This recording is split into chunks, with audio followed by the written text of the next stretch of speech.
welcome to another edition of PRVCA's Quick Tips.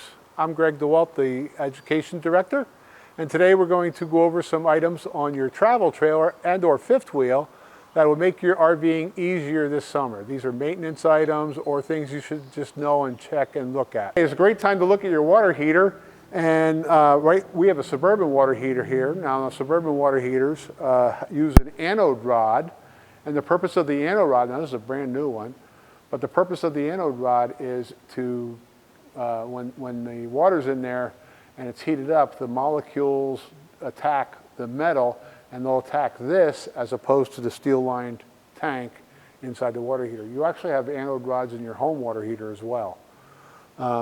If you have an Atwood style water heater, that's an aluminum tank and it'll have a plastic plug. It will not have an anode rod and does not require an anode rod. But you want to make sure you pull out your anode rod and see if there's anything left to it. If there isn't, get a new one. They sell these at your service centers. And it goes in here, and that's where it also plugs up the bottom of the water heater. Now, a point on the water heaters, when you fill your water heater, you should fill it slowly. And a lot of people recommend that you open up the pressure temperature relief valve and let it fill slowly. What happens is you don't want to lose the air pocket on top of the water heater, because water, when it's heated, expands, and water will just create more pressure, but air will absorb some of that pressure. That's why you have an air pocket on top. If you lose that air pocket and you heat it up, your pressure temperature relief valve will most likely leak. So you want to, if you got a problem with your water pressure temperature relief valve is leaking a lot, you want to open up and recreate that air pocket on top of your water tank. Springtime is a great time to take a couple moments and inspect your electrical cord.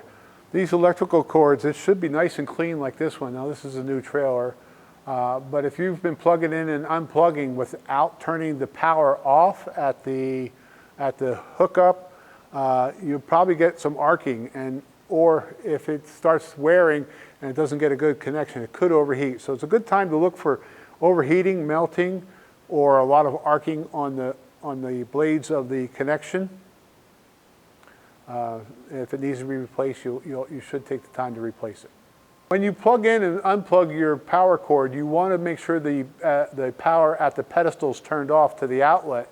That arcing that you get, and reason that happens is it's actually burning away a portion of the connections of the blades here. So if you turn it off at the pedestal before you plug it in, you'll prevent a lot of that arcing and that wear and tear on your plug.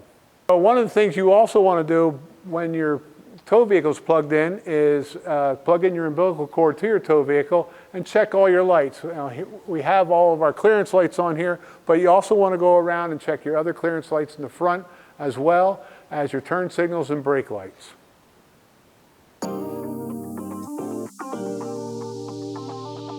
For more information about the content of this video or other maintenance, care, and use of your RV information, please contact your local Pennsylvania Recreation Vehicle and Camping Association member. You can find your local member on our website, prvca.org. You can also see more educational presentations live at the 2021 Hershey Show, September 15th through the 19th in Hershey, Pennsylvania. For more information, visit largestrvshow.com.